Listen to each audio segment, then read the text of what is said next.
Hello, welcome to day 4 of the Publisher Purpose Author Lab. If you are watching this on replay, you are welcome to skip ahead about 12 or 13 minutes, and that is when the content will begin.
Good morning, it's Jen here.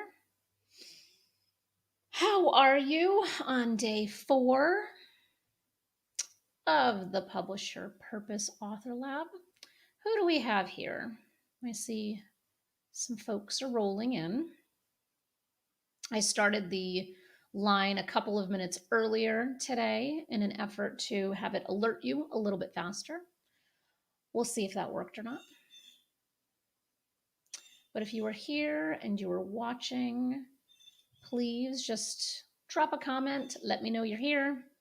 I will continue to say very similar things every session that we begin. We have a busy session this morning. Lots of information. A lot of ground to cover, which I'm excited about. I'm curious if everyone can hear the birds that are shrieking in the background around here because they're really loud. Curious. Let's see. I have Facebook on the other screen, so I'm able to see who is leaving comments. So that is a perk. But if you're just getting situated, getting coffee, water, tea, whatever your morning routine is, I'll give you just a couple minutes to get situated. We'll start at 5 past, so we still got a good 7 minutes or so. I don't hear birds. Oh, good. I am good. I am good, John. Yes, there's. It sounds like crows are really shrieking in the backyard right now. I love birds. I have many bird houses and bird feeders, so I welcome them. But sometimes they're very, very loud.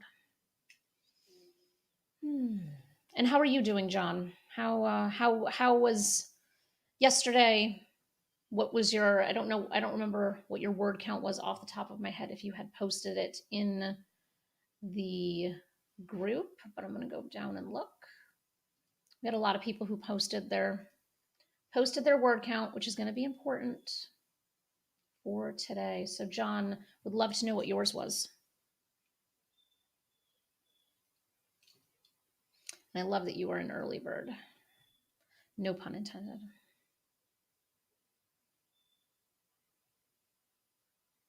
I need background music or like ambience of some kind. Like imagining being in a Starbucks, just the ambient noise going on in the background. Forgot to post 30 minutes, 16:51. Sweet. That's awesome.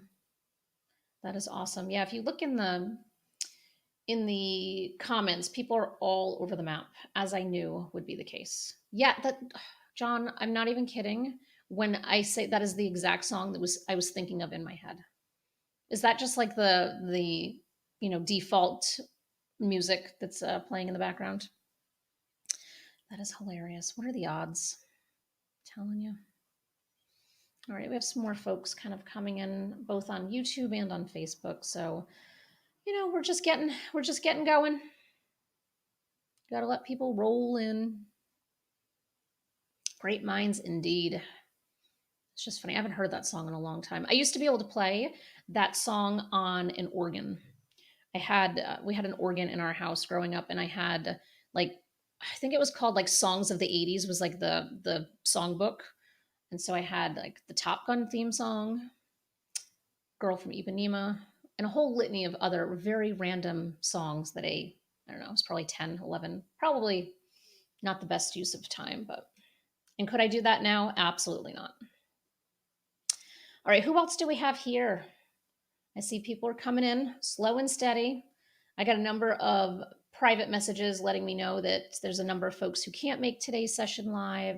That's totally okay. As you all know at this point, these are all available on replay, so you can go back and watch them at your convenience. And if you're watching on replay, you can skip to 5 more minutes from now when I'll really start getting into the content. So please, please, please let me know you are here. It would be just helpful to know who's lurking. There's always people who are kind of lurking in the background, which I love. And I use a program called StreamYard. And so StreamYard doesn't let me see who is lurking in the background. Whereas if you go live directly on Facebook, a lot of times it'll just like pop up with a notice saying so-and-so's here. It does not do that. So let's see, who is saying present? Let me go back up.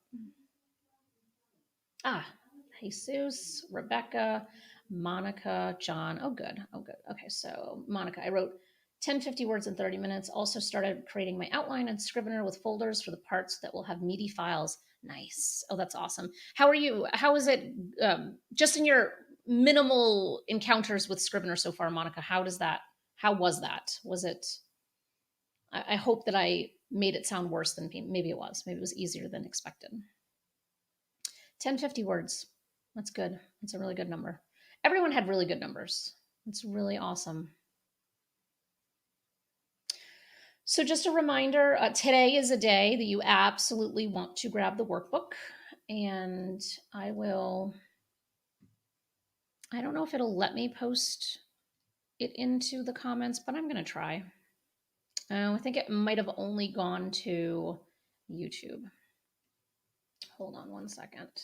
Just for those, I'm pretty sure everyone who is here currently has all of the has the workbook. Okay, I did. Okay, it's in the comments now.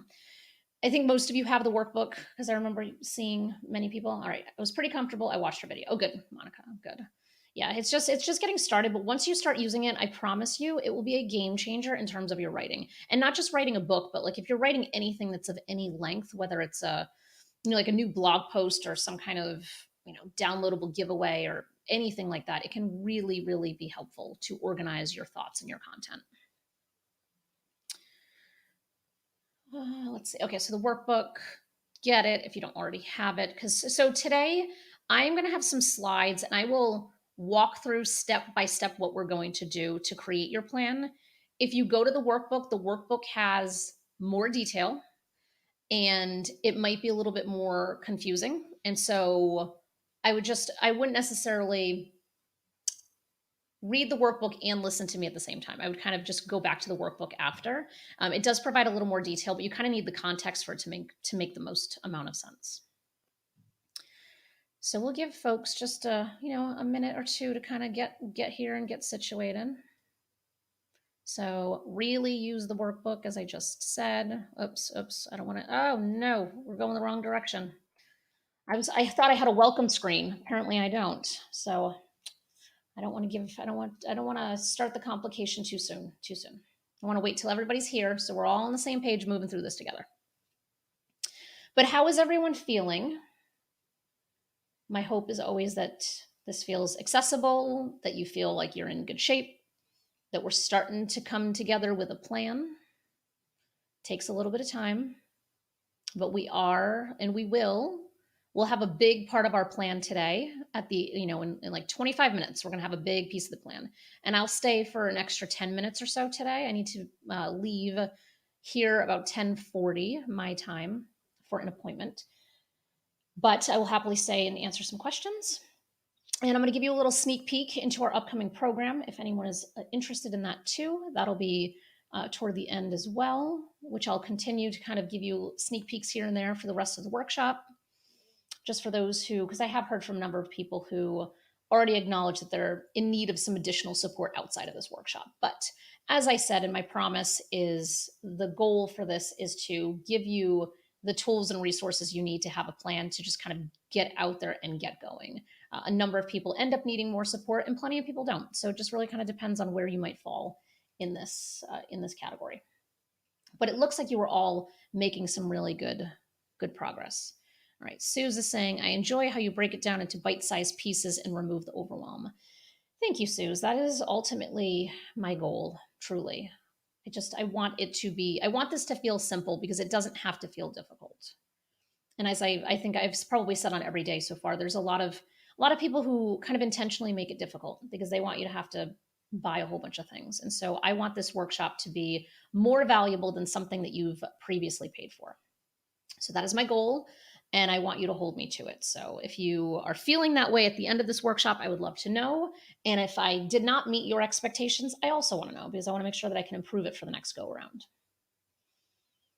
All right, so we've got a good number of people here mixed between our two different platforms. So I'm just going to dive into it because it's 5 minutes past and there's some information that we got to do some things here. This is a little bit of math involved in today's session. So the first thing I want you to do is grab a piece of paper, open a document on your phone, on your desktop, open up an email to write into, does not matter where, just have a place to do some quick back of the napkin math, as they say. Okay, so the first step, real simple, and many of you have already done this because it is in the comment thread that I asked you to put it in, and there's some of you who posted on this video already, but step one is just writing down how many words you wrote in 30 minutes yesterday. That's really simple. So if you're using the workbook, there is a space in the workbook for you to put this number. Please, by all means, do so. And we just need to have our first one. Very simple. Not complicated here. So if everyone has that, And I wish I could actually see faces for nods of agreement. But if everyone has that, we will hop over to step 2, which is this is the simple part. We're just going to double the number. So please post in the comments what your doubled number is, if you don't mind. And I'm going to stop that banner from scrolling across the bottom. That may be overwhelming. Hey, Patty, you haven't missed much yet. No worries on being late. The instructions that we've had so far are to take your word count number that you had yesterday for your 30 minutes, and we're doubling it. So Patty, your 1840 is probably your doubled number, I'm guessing. All right, and we have Rebecca at 2056. All right, let's keep putting them in here. And it's never a simple math of breaking it down in a way that we can just do very simple math. So you might need to pull up your phone to do some calculations in a couple minutes.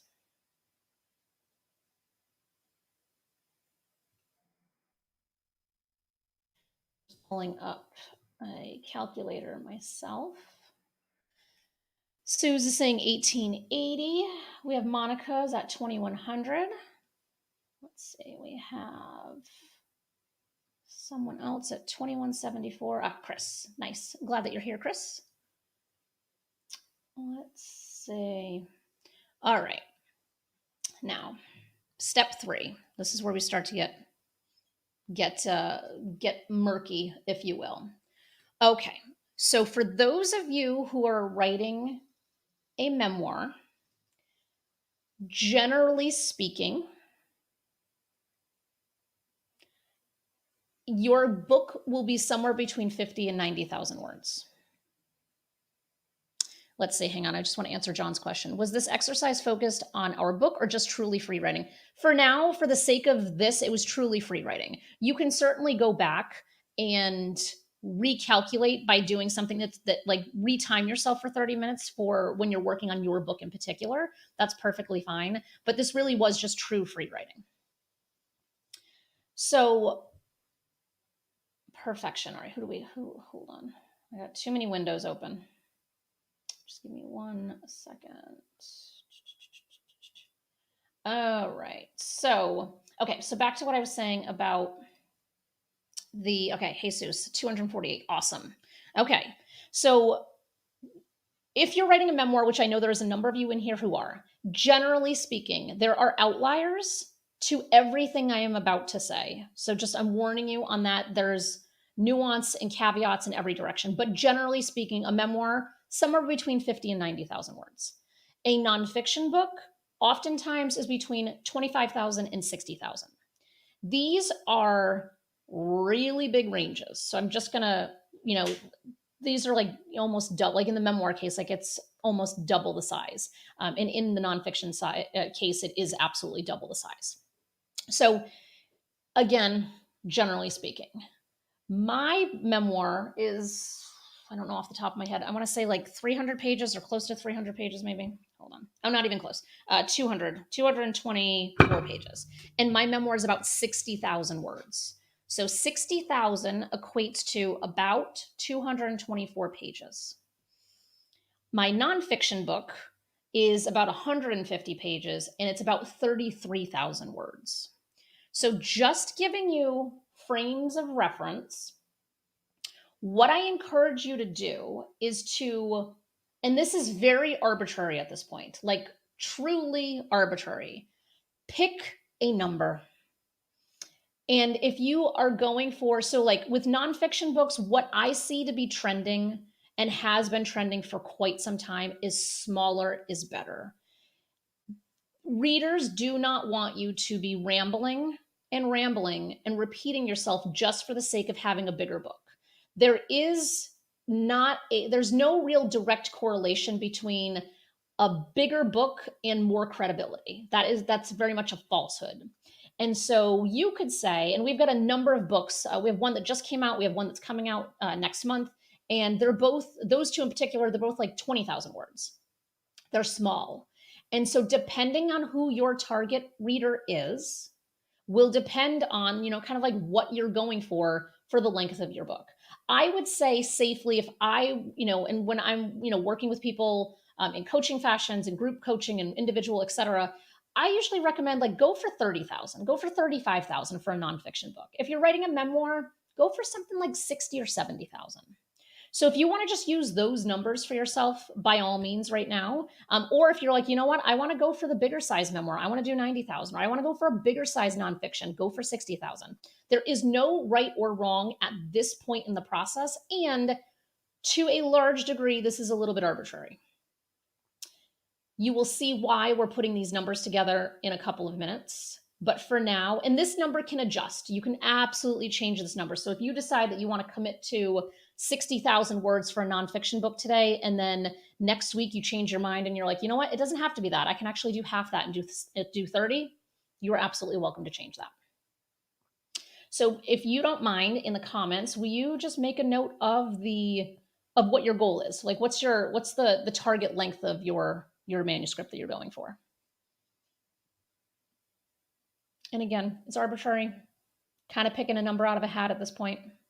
But this will give you the focus and clarity you need to have a plan that will help you actually get your manuscript written. So even if it is arbitrary, there's nothing wrong with that. All right, so I'm seeing Patty at 40,000. Oh, somebody else at 40,000. There's a slight delay of the actual, of who? Monica, 40,000. Great. Memoir at 50,000 for Chris. Perfect. Perfect. All right, so keep putting them in. I'm going to move on to step 4. Now this is where you actually will need a calculator unless you're really good at math. Let's see who's saying this. Oh, for some reason, Monica, your Facebook profile is like blocking all of my screen at the moment for whatever reason. That's all good. Okay, so I can't see who wrote narrative 56,657 and nonfiction 175 pages. Okay, good. If you go into the workbook, there will be additional math that you can do if you want to break this out a little bit differently. However, I'm just trying to go for the sake of ease to kind of teach this and explain this. Okay, so Michelle is saying nonfiction 175, Jesus narrative 56,000. Got it. Okay, good.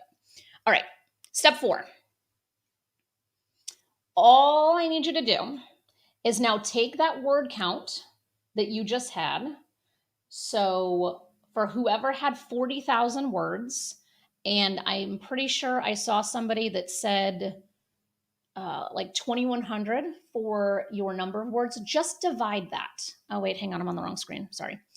Just divide that. And when you divide it, please post it in the comments. So if you can write, for simple math, 2,000 words in that 1 hour period of time, and you want your book to be 40,000 words, you are dividing 2,000 into 40,000 to come up with your number. Does this make sense? Is anyone having any issues with this? Let's see, Rebecca, because I'm thinking of a poetry essay collection, I'm going to work with 20,000, which may even be high depending on how things develop. Absolutely, Rebecca, that I would encourage you to stay on the lower side for sure. John is saying nonfiction, I'm at 46,000, probably another 5,000 to get to 51,000. Great. So John, your writing plan is actually going to look a little bit different than some of the other folks on here, because you are kind of closing the gap for what you're missing. And so your writing plan will really be focused around the editing process and the self-editing. All right, so Monica is saying, if I can do 2,100 words each hour, I can write 40,000 words in 19 hours. How does that feel, Monica, as new information that is brought into your life? How does that feel, just seeing that you can finish this manuscript in 19 hours? Sounds good. This all helps me get organized. Yeah. I'm going to give you an analogy about an ice sculpture in a few minutes. Just make myself a note. Ice sculpture. Who is saying it doesn't feel realistic, as in it seems too easy, it doesn't feel realistic, or it feels too hard, it doesn't feel realistic? Patty's saying so doable. And now, even using Monica's example, right? So if we're saying the goal is 40,000 words, we can do 21 in an hour, even if, worst case scenario, Monica, for some reason, you can't do 21 in an hour and it takes you 2 hours to do 21. You're really only looking at 38 hours in the grand scheme of things instead of 19. So do we see how simplistic this can be in the grand scheme of things? Like, it does not have to be hard. And what happens to so many of us is that we sit down at a blank piece of paper and we have this, I'm going to write 40,000 words in, and without having a target. So I'm going to write 40,000 words for this manuscript, but you don't know if you're trying to do it in 6 months, if you're trying to do it in 12 months, you're trying to do it in 10 years. And so when we don't have that concrete end date of where we're trying to go, it makes this plan seem so unrealistic. But when we have good clarity, it can really, really, really transform. Let's see, Michelle, are you going to talk about editing? I might be writing some junk. Yes, I will make myself a note to make sure that we discuss editing. It feels like the first time I did it, this just flowed, but once I really hunker down and write all the parts, it might take longer. Exactly. But even if it did take twice as long, that's still only 38 hours in the grand scheme of life, which is not that bad. Let's see, Rebecca, numbers break down to 9 to 10 writing sessions while acknowledging it will likely be more sessions, writing more to use better selections. Breaking it down is very informative. Awesome. Awesome. Okay, so step 5 is now we want to write down how quickly we want to have your manuscript written. And we're not doing it in terms of writing sessions, we're doing it in terms of timeframes.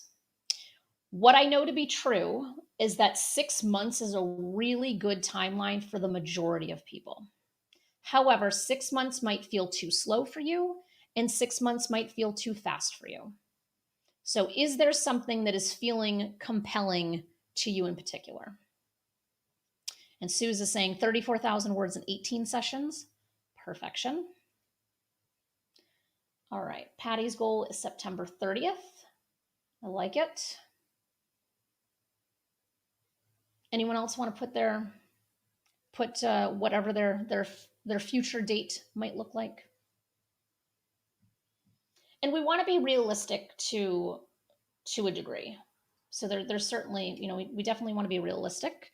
And I'm not calling on you, Patty, in particular. I'm just saying in general. Let's see, who is saying no more than 3 months? Michelle. Okay. All right. And so tomorrow we're going to add on to this plan in terms of coming up with solutions for when life gets in the way. Because when it comes to a manuscript, as much as you think it is your number one priority, or maybe it's not your number one priority, inevitably it gets moved down on the priority list the further away from this workshop you get. That is like 100%. I see this happen all the time. Right now you're in like support mode. I'm doing this with other people. I got this covered. This is great. But then the second the accountability kind of ends, all of a sudden it's really easy to schedule a sales call or schedule a client call or schedule a networking event on top of the time that you have plotted out for when you're going to write this book. So tomorrow we're going to talk about like, what do you do when inevitably something kind of like encroaches into your blocked out time? And that, I promise you, is going to be a huge piece. It's truly like the second half of this puzzle. Written out by the end of December. I have a lot going on already. Good. So you're being more realistic. I like it. All right. So make sure you write that number down too, because then what we need to do is basically just divide our length of time by the number of writing sessions that we need to do it. We want to be realistic. So here's what I see people do and inevitably kind of go wrong on a consistent basis. And there's no judgment in this. It's just how we humans are programmed. So we are jazzed up. We are excited. We're like, I am going to get this thing written. I'm going to do it in 30 days. We come up with a writing plan that suggests that we need to write for an hour a day for 30 days straight. Fine. However, what we don't plan for is the ups and downs of the emotional side of this process, whether you're writing a traumatic memoir or nonfiction that is not even remotely traumatic, it does not matter. There's emotional ups and downs to this process inevitably. And so when we have that happen, we have this goal of like, I'm going to write for 7 hours a week. I'm going to do 7 1-hour writing sessions. And then we miss one writing session. Then we miss the next one. Then we miss the next one. And then we are so mad at ourselves and so disappointed and so judgmental. And then the imposter syndrome creeps in where we start getting really, really, really beating ourselves up, saying, like, who am I anyway to do this book? And then all of a sudden, it falls to the wayside. But it still haunts you at night. It's still kind of like in the back of your mind saying, like, oh, I want to make sure I get this done. I need to get this done. But you've lost motivation because you set up a goal that was wildly unrealistic. And so what we need to do is that we need to create goals that are realistic. So if that means that you need to do 20 writing sessions, maybe it's only planning one writing session a week. It could be as simple as that, because what happens is that if you plan a 1 hour writing session in a given week and you are on a roll, you are in flow, you are like, I am on it today, and you might write for 3 hours. You are going to feel on top of the world. You're going to feel like your own personal hero. You're going to be so excited. But if you do it in reverse, where you set yourself up with completely unrealistic expectations, you're going to be so defeated. So we want you to be in that excitement mode. And knowing that if you're balancing family, your job, your business, your whatever your community activities are, there's so many different things that will absolutely creep in. And so we want to make sure that whatever plan you are putting in place, it's going to be something that is achievable. There's two kinds of plans in life. There's like they call them like the BHAGs, the big, hairy, audacious goals. And then you have like realistic goals. I am all for a good BHAG, but when it comes to getting a book written, I am absolutely not. I would much rather say I'm going to write once a week, and whatever comes in that time during the week, fine. And I plan out much longer, which is why I see for myself personally and for many, many, many, many people that we work with, 6 months is a really great number, because it gives you that time to not make this such a crazy commitment to yourself that it's 100% doable. And then inevitably, people end up getting it done in less than 6 months, because you are working from a place of feeling empowered versus disempowered. How does this feel so far? And remember, tomorrow we're going to add another layer to this plan. There's a whole other kind of, again, the emotional kind of component to it, because we know for a fact that life happens. How do we plan for those things? And I have a really, really easy way to think about that too. And that in conjunction with this is going to be a huge component to this plan. How are we feeling?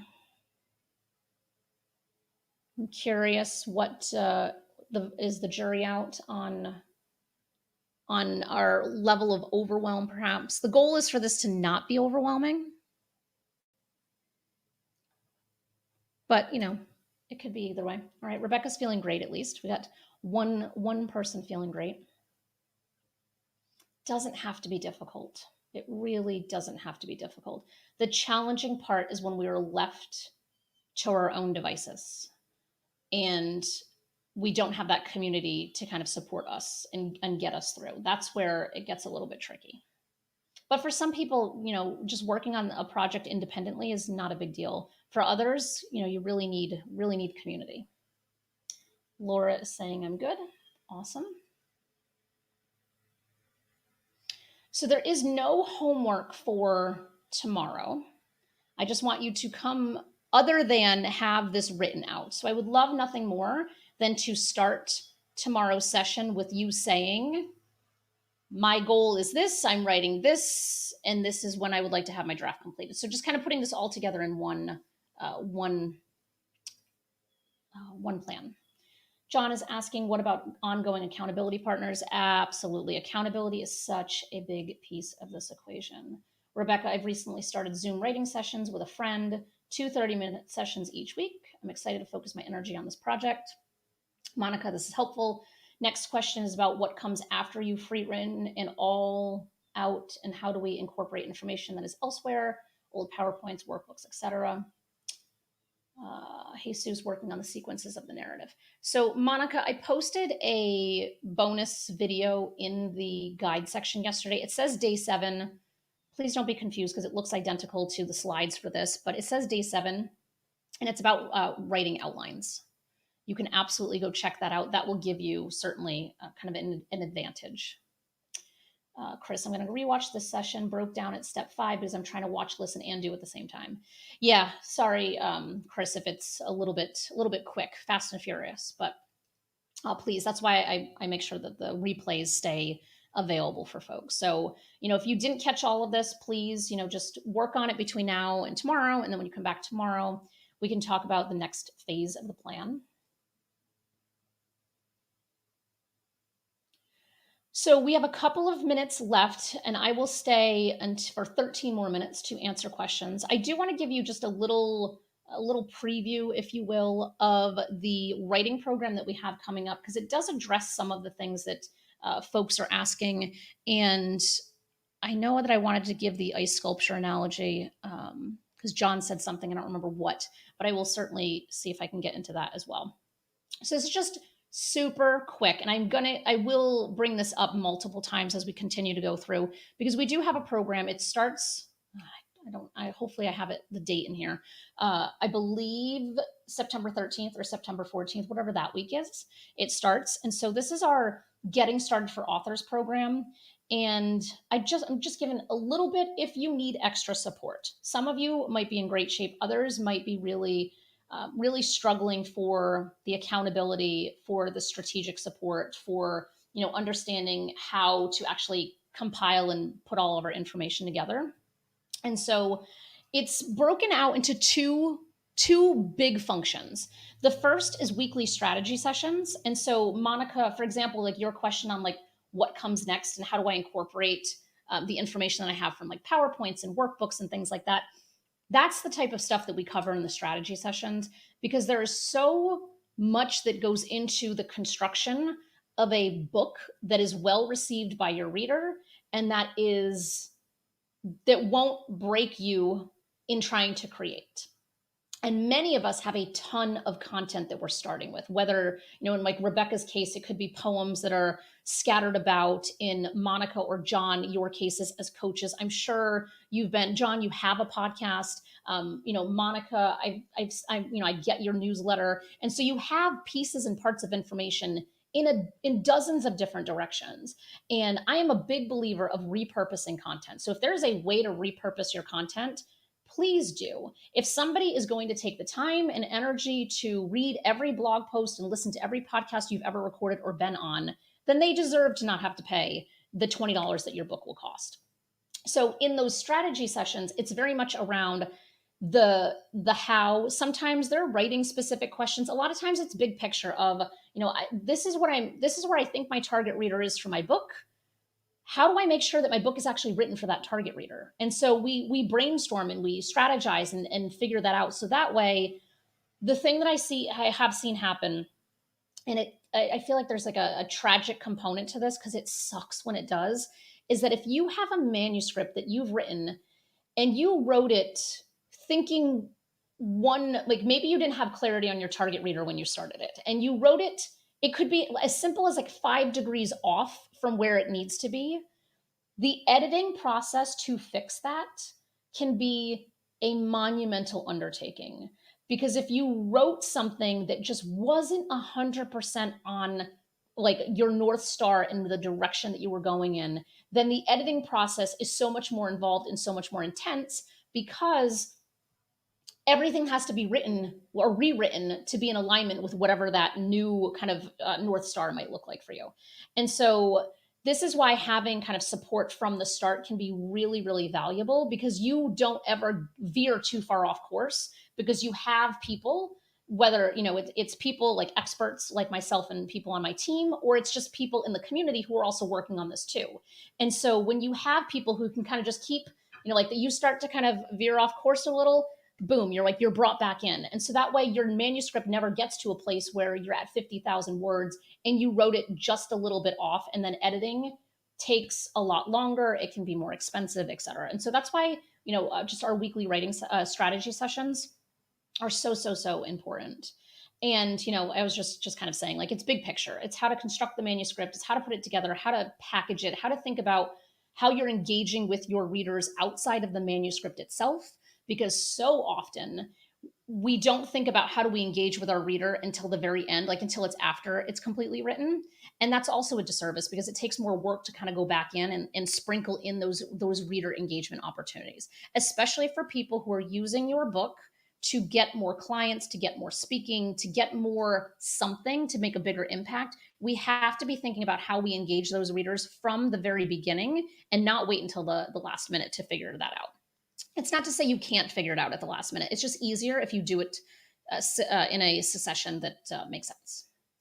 And so then we have our weekly writing group that meets every week. And what I love so much, we have two of these going right now, and we have, like I was saying, one that will start in the second week of September. The weekly writing group is accountability first and foremost. Like you show up, it's on Zoom, and you have designated time to get your writing done. So if you do not write a single other piece of content outside of the 6 months we have together, you have a very, very high likelihood of getting your manuscript complete, even with just that 1 hour of writing. But on top of that, there's a peer review. And what is so cool, and like we have, actually it's happening right now. It goes from 10 to 11:30 a.m. Or 10 to 11 a.m. currently, our current writing session. And what's really cool is that there's a peer review. And in that peer review, you basically share, like a couple pages of what you've written. And then the other people in your group are able to reflect back what they hear. They reflect back what they hear. They reflect back what they don't hear. They tell you what questions they have as a result of what you've provided. And it's just really, I just enjoy it so much because there's always so much beauty in what other people hear in your story. Because sometimes we are so, and this is really particular for memoirs, we are so close to our own story that it is really hard sometimes to pull ourselves back to see what it is that other people are going to see. And so when we have that critique and that review, it just helps us have a better work product at the end of this. And again, it'll make the editing easier, which will make your cost not as high because you've written it better, you've edited it better, etc. And then the other kind of component to this is the just kind of ongoing, let's see if it'll, ongoing support and access to myself and people on Team PYP. And it's just to answer all of your questions because inevitably, and I don't know if you've already kind of experienced this, but when you're writing a book, there's 900 books about how to write a book. There's a million different podcasts about how to write a book, and it's hard to know what is what. And when you go to Google and you search for something and there's 8,000 search results and you read the top 3 and you're like, okay, I am now more confused than when I started. And so that happens to a lot of people. And so it's just this kind of ongoing support and access for 6 months. Like we meet together twice a week for 6 months. So it's a pretty it's a pretty awesome program. And then we get to really understand and know what your objectives are, what impact you're trying to make, what your business is about. And then that means we can just serve all of those things significantly better. So that's just my sneak peek. If you want to schedule time to chat with me about it more, you are welcome to do so. You can send me a direct message. You can go to the Getting Started for Authors page, look at more detail on it, whatever suits your fancy. But I'm going to definitely be sharing because I have like a number of bonuses, because what's beautiful is that for those of you who are here in person and those that are watching on replay, you're doing a lot of the hard work that sets you up for so much more success when working with anyone really, but certainly in working with us in any type of capacity. You're already like light years ahead of the game, which is great. And so we have a whole bunch of bonuses that we provide just because it's like, thank you for doing the pre-work, because working with you will be a breeze comparatively if you hadn't done the pre-work. So I'll get into those probably starting tomorrow is my current goal. So that is everything for today. I have a couple minutes for questions. So does anyone have any particular, did that, yeah, okay, I was gonna say, can you see what I just did? Yes. Does anyone have any kind of questions now? Because I'm confident that you probably do, but actually let me look at the agenda for where we go next. So tomorrow we're gonna continue to build on this plan, as I mentioned. And then on Friday, we're going to do, if you are open to it, participant spotlights, and we're going to do a deep dive into questions. So it is a 50, it really depends on who would like to show up and join me on video. And every time I've done this workshop, I get at least a couple people who will do it. There is no pressure, but it's an opportunity for you to just come on and like, let's just talk about what what your progress has been over the last couple of days together. If you would like to do that, all you have to do is just let me know, which I will make a post in the group for you to just kind of put your name, your hat in the ring, and then I'll give you the link. And it's just easy. You come on, talk about your book, talk about what you're working on. It's a good way to promote yourself and your business at the same time if you do have a business, as a wink, wink. And then on Saturday, we're going to be doing like the what's next. Like how do we how do we move forward? Like what is the action plan and how do we move forward? Then as I continue to remind you, on Monday, Tuesday, and Wednesday of next week, there are 3 more bonus sessions. Monday's bonus session in particular might be one that you would really behoove you to attend. And it's really the what do you need to know about publishing? So you have a plan, perhaps, hopefully, for the writing part of this, but like, what is your publishing plan? And we will go into more detail on that. I will answer any and all questions that you have around publishing, because I know that publishing is a very overwhelming, just overwhelming for people. And so I want to pick that apart for you as well, because we're breaking down, removing the overwhelm on this front, and I want to make sure that we do it on the other fronts as well. How is everyone feeling? Are we overwhelmed? Are we excited? I hope you're excited. I'm excited about a lot of the content that you are all working on. And what's interesting is because of working with authors on a daily basis, there are so many different vantage points that I have the privilege of seeing. And so what's really cool is that I can see what some of you are writing about, and I'm like, oh, that book is so needed. There's so many people who need to read that book. And I think that's really cool because you were out there and you're working on it. So I appreciate your commitment and your showing up. There's certainly a number of you who are the diehard live attenders. And then we have a lot of people who are watching on replay, which is awesome. So, whatever you got to do. I know a couple people missed today. They'll check it out, later tonight, all those things. All right, what about marketing? Patty, marketing we can absolutely talk about marketing. I can talk about marketing all day long. That happens to be one of my company and PYP's sweet spots is marketing all day long. And so that's actually part of the Getting Started program as well, is that we are always talking about marketing, because so much of this, like truly marketing, I would say is probably half the battle, because without a proper marketing strategy and a proper plan, there's no one sees your book unless you know how to get it in front of people. So we can absolutely talk about that on during our the deep dive on Friday, because it's just open questions. So please bring all of the marketing questions you have. Though that is 100% our wheelhouse. So I can certainly handle that. Will you cover some of that? I would really like to focus on my first book already published. Absolutely, Patty. Please come on Friday. Bring a whole litany of questions that you have related to your first book. I'll even pull it up on Amazon together and we can go through and I can provide you a whole host of things that you could potentially improve to get your book to have just more visibility. Because that's really what marketing is. Marketing is getting visibility for your book. At the end of the day, that's the bottom line of what we're trying to do. We just need more eyeballs on the fact that your book exists. And so, some authors don't even like the word marketing. They feel like it's sleazy and gross. Other authors love it. People are all over the map. So we have strategies in every direction for this. So yes, if you want, Patty, if you want to DM me the link to your book, please do. I will happily take a look at it, and then I'll have feedback for you on Friday. I have no shortage of opinions on books. Let's see, Monica, I'm excited, especially when I work in Scrivener. Thanks for that tip. Pulling in some of my already written workbooks and working on the outline. Yes, Monica. Yes. Nicole, we are just about to wrap up, but once this is concluded, you can just go back and rewatch it. So I would start, I think it's like 12 minutes in. So the 12-minute mark might be even 13 minutes, Nicole. So when you come back in, just fast forward to 13 minutes and you'll see me.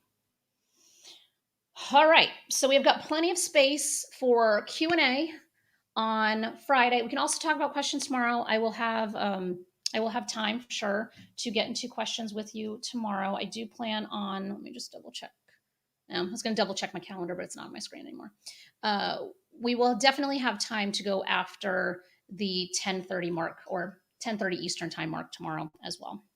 So that is everything for today. Yeah, I can go to 11 a.m. Eastern tomorrow without a problem.